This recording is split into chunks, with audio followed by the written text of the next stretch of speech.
Today is a very special day for one Waterloo woman. It's been nearly 20 years since Amy Schluter was diagnosed with end-stage kidney disease, a condition that is not only life-threatening, but it makes it very hard for women to have children, which is why today, on World Kidney Day and International Women's Day, she's hugging her 3 children extra tight. Disbelief, and I didn't really understand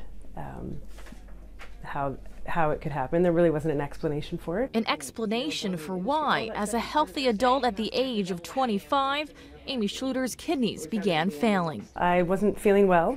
I had a headache for a couple of days, and then it kept going on. So I went to my family doctor. I was 25. I didn't think much of it, and he called me back an hour later and said, "You have to come back because your kidneys are failing." Her doctors did their best to slow the decline, but she needed a transplant.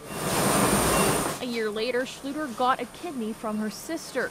But now, in a cocktail of post-transplant drugs, having kids suddenly became a question. It was sort of, wow, we'll have to set all of that aside. Many women on dialysis are either infertile or their pregnancies do not succeed. 3 million Canadians live with chronic kidney disease. It tends to hit men more often than women and later in life.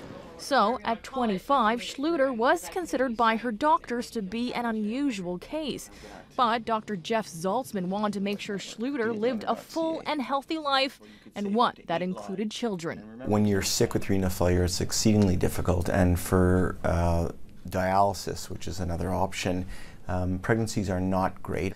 That changes with transplant. Fertility gets restored and it's much easier to conceive, although there are precautions. After careful weaning off some anti-rejection drugs, Jackson was born.